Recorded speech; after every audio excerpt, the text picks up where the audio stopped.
Video తీసుకో.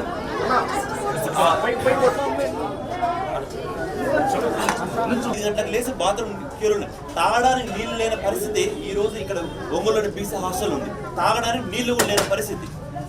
ఇక్కడే స్నానం చేయాలి, ఇక్కడే బట్టలు ఉతుకోవాలి, ఆడే బాత్రూమ్ పోవాలి, ఈడే తినాలంట. వర్షం పడితే నీళ్లు కారుతున్నాయి. గడిచిన సంవత్సరం నుంచి ఫ్యాన్ కూడా లేదంట చిన్న చిన్న పిల్లలు. ఒక దోంతరి ఇవ్వలేదంట. దీనికి అంతా కూడా పక్కన పెడితే ఇదే బిల్డింగ్ పైన 2 సెల్ టవర్స్ ఉన్నాయి. ఆ రేడియేషన్ వల్ల చిన్న చిన్న పిల్లలు ఎంత ఇబ్బంది పడతారో ఒక్కసారి మీరు అందరూ గమనించాల్సిన అవసరం ఎంతైనా ఉంది. ఒక్కసారి మన ఇంటి పైన ఒక సెల్ టవర్ ఉంటే మనం ఒప్పుకోము, మన ఇంటి పక్కన ఉంటే మనం ఒప్పుకోము. అటువంటి చిన్న పిల్లల హాస్టల్ పైన రేడియేషన్ పెట్టి అట్ల పైన డబ్బులు తీసుకుంటారు, ఇట్ల పైన డబ్బులు తీసుకుంటారు. ఎవరి ఆరోగ్యంతో ఆడుకుంటున్నారు ఈ సంక్షేమ శాఖ మంత్రి సవిత గారు మీరు కూడా ఒక్కసారి వచ్చి బీసీ హాస్టల్ పరిశీలించండి. సొంత మీ హోంమంత్రి భోజనంలోనే బద్దెకి వచ్చింది. ఆ హాస్టల్ పరిశీలించాలి మీరు. ఇంతవరకు ఇటువంటి భోజనం పిల్లలు పెడతారు, ఒకసారి ఆలోచించండి.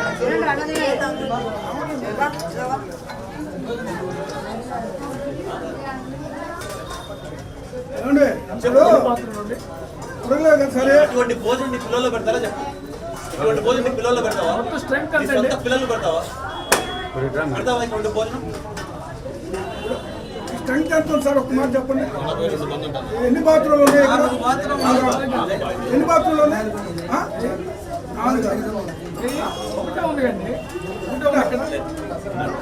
ఎవరు భోజనం చేయకండి.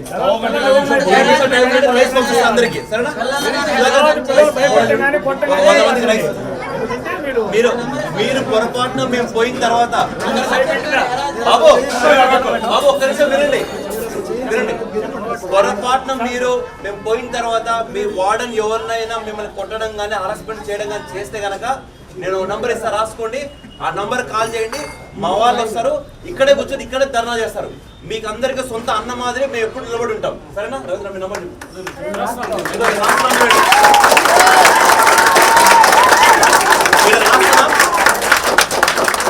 ఏ సమస్య వచ్చినా మీకు మేనమామ జగన్ ఉన్నాడు. జగన్ అంటే సైనికుల మాదిరి మేము అందరం ఉన్నాం ఇక్కడ. ఈరోజు ఒంగోలులోని బీసీ హాస్టల్కు నేను, నాతో పాటు YSRCP student wing president Chaitanya గారు, దాంతోపాటు ప్రకాశం జిల్లా బీసీసెల్ ప్రెసిడెంట్ బొట్ల సుబ్బారావు గారు, దాంతోపాటు స్టూడెంట్ యూనియన్ ప్రకాశం జిల్లా ప్రెసిడెంట్ రవీంద్ర గారు, ఈరోజు నారాయణ గారు, ఈరోజు బీసీసెల్ తరపున వైఎస్ఆర్సీపీ పార్టీ తరపున ఈరోజు బీసీ హాస్టల్కి రావడం జరిగింది. ఇక్కడికి వచ్చిన తర్వాత అసలు పిల్లలు ఇంత నరకం ఎట్లా అనుభవిస్తున్నారనేది ఒక చాలా క్వశ్చన్ మార్క్గా ఈరోజు ఈ బీసీ హాస్టల్ ఉండడం జరిగింది. ఇందాక మేము వెళ్ళి పిల్లలతో కూర్చొని భోజనం చేయాలని కూర్చొని భోజనం పెట్టుకుంటే అన్నము ఉడకని అన్నం, అంటే సుగానికన్నా తక్కువ ఉడికిన అన్నము ఈరోజు ఈ పిల్లలకు వడ్డించడం జరుగుతుంది. ఈరోజు గుడ్డు కూర పెడుతున్నా అని చెప్పినారు, కానీ ఆ గుడ్డు కూర చూస్తే ఉడకని గుడ్డు, ఆ కర్రీలో ఉట్టి నీళ్ళే. అదే టైంలో వార్డెన్ పిలిచి ఈ అన్నం తినమని అడిగితే అన్నం తిన్నాడు. తినిన తర్వాత ఈ వార్డెన్ అడిగాం మేము ఉడికిందా అనేసి. వార్డెనే ఇందాక క్లియర్గా ఉడకలేదు అని చెప్పడం జరుగుతుంది. ఒక్కొక్క రూమ్లో 16 నుంచి 20 మంది, అంటే 10/10 రూమ్లో సుమారుగా 16 నుంచి 20 మంది పడుకుంటారు. వాళ్లకు నిన్నటి దినం వరకు ఫ్యాన్ లేదంట. రాష్ట్ర వ్యాప్తంగా ఉన్న బీసీ, ఎస్సీ, ఎస్టీ హాస్టల్లన్నీ వైఎస్ఆర్సీపీ స్టూడెంట్ యూనియన్ వాళ్ళు తనిఖీ చేయడం మొదలుపెట్టిన తర్వాత నిన్న సాయంత్రము ఫ్యాన్ బిగించారనేసి పిల్లలు చెప్తారు. అది కూడా ఒకే రూమ్లో బిగించారంట, మిగతా రూమ్లో లేదంట. అది కూడా కాకుండా పక్కన పెడితే ఎక్కడ చూసినా వర్షం పడితే లీకేజ్లే. ఇదే పై ఫ్లోర్లో ఫ్లోరింగ్ పైన ఇలా ఊగితే బిల్డింగ్ షేక్ అవుతూ ఉంది. ఇదే బిల్డింగ్ పైన 2 సెల్ టవర్లు పెట్టారు. ఇంత చిన్న చిన్న పిల్లలకు రేడియేషన్ వల్ల ఎంత ఇబ్బంది అవుతుంది. ఇదే బిల్డింగ్ పైన 2 సెల్ టవర్లు పెట్టారు. ఇవన్నీ కూడా పక్కన పెడితే సరే ఇవన్నీ ఉన్నాయి, పిల్లలు నరకం అనిపిస్తారు, ఏదో చేస్తాను, కని విని విధంగా పిల్లలకు ఇచ్చే మాత్రలు, ఎక్స్పైర్ అయిన మెడిసిన్స్ చూడండి. ఫిబ్రవరి 2025లో ఎక్స్పైర్ అయిన మెడిసిన్ ఈరోజు చిన్నపిల్లలకు ఆరోగ్యం బాగాలేదంటే ఈరోజు ఇవ్వడం జరుగుతుంది. చూడండి, ఓఆర్ఎస్ సుమారుగా 6 నెలల ముందు ఎక్స్పైర్ అయిన ఓఆర్ఎస్ ఈరోజు ఇక్కడ ఉండే పిల్లలకి ఇస్తున్నారంట. ఓఆర్ఎస్ టాబ్లెట్స్ ఏ ట్యాబ్లెట్స్ తీసుకున్నా కూడా సుమారు 3 నెలలు 4 నెలలు ఎక్స్పైర్ అయిన ట్యాబ్లెట్స్ ఈరోజు ఈ పూట పిల్లలకి ఇచ్చారంట. తాగడానికి నీళ్లు లేవంట. ఒక్క బాత్రూమ్కు పోవాలంటే వాళ్ళు పొద్దున్న 5 గంటలకు లేచి క్యూలో నిల్చుంటే 7:30-8 గంటలకు రెడీ అయ్యి బయటకు వస్తారు. అంటే సుమారు 3 గంటల సేపు వాళ్ళకు టైం పడుతుందంట. నిన్నగాక మొన్న బీసీ మంత్రి సవిత గారు ఏదో సవాలు విసిరినారు. జగన్మోహన్ రెడ్డి గారు వచ్చి సమాధానం చెప్తారా, నా సవాల్ స్వీకరిస్తారనేసి. మంత్రి గారు, జగన్మోహన్ రెడ్డి గారు రావాల్సిన అవసరం లేదండి, బీసీలో మేమందరం ఇక్కడ ఉన్నాము, వైఎస్ఆర్సీపీ కార్యకర్తలు ఎవరైనా మీ సవాలు స్వీకరిస్తారు. ఇదే పాత్రికేయుల సాక్ష్యంగా మీరు విసిరే సవాల్ నేను తీసుకుంటున్నాను. మీరు ఎక్కడ రమ్మన్నా వస్తా, మీ ఏ టైం చెప్పినా చెప్పండి వస్తా, ఏం చెప్పమన్నా చెప్పండి. బీసీ ఎస్సీ ఎస్టీ హాస్టళ్లకు మీరు ఏం చేశారు? నారా వారి స్పెషల్ బొద్దంక భోజనం పెట్టారు. సాక్షాత్తు మీ హోంమంత్రే సాక్ష్యం.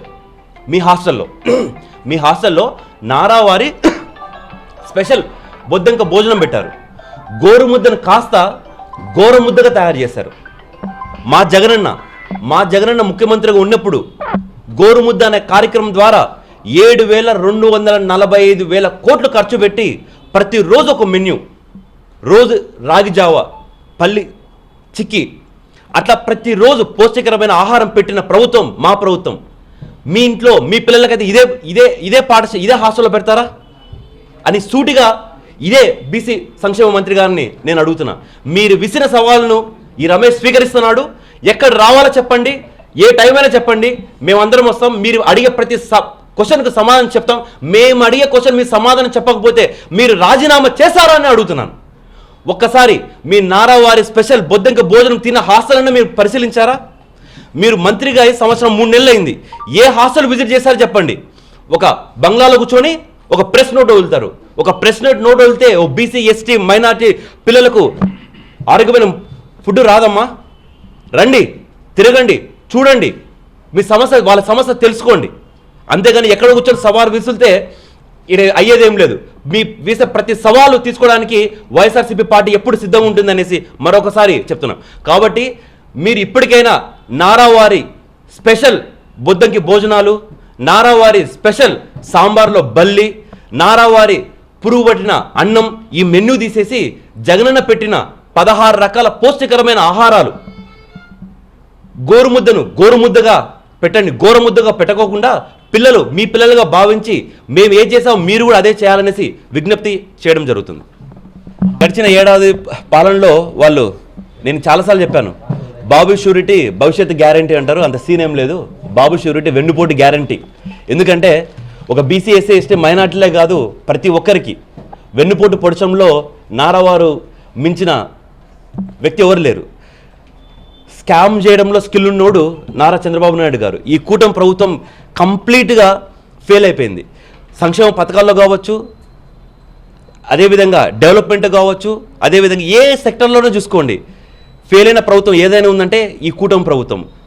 వచ్చే ఎన్నికలు ఏదైనా సరే ఖచ్చితంగా రాష్ట్ర ప్రజలందరూ బుద్ధి చెప్తారనేసి చెప్తూ, సింగపూర్కి వెళ్ళి అక్కడ మ్యాప్ చూడడం కాదన్నా, ముందుగా ఇక్కడ ఉండే లోకల్ సమస్యలు, హాస్టళ్ళు, పిల్లల విద్యార్థుల సమస్యలు అవి చూసుకోమనేసి ఒకసారి గౌరవ ముఖ్యమంత్రి గారికి, ఉప ముఖ్యమంత్రి గారికి, అదేవిధంగా రాష్ట్ర మంత్రివర్గ అందరికీ విజ్ఞప్తి చేస్తున్నాను.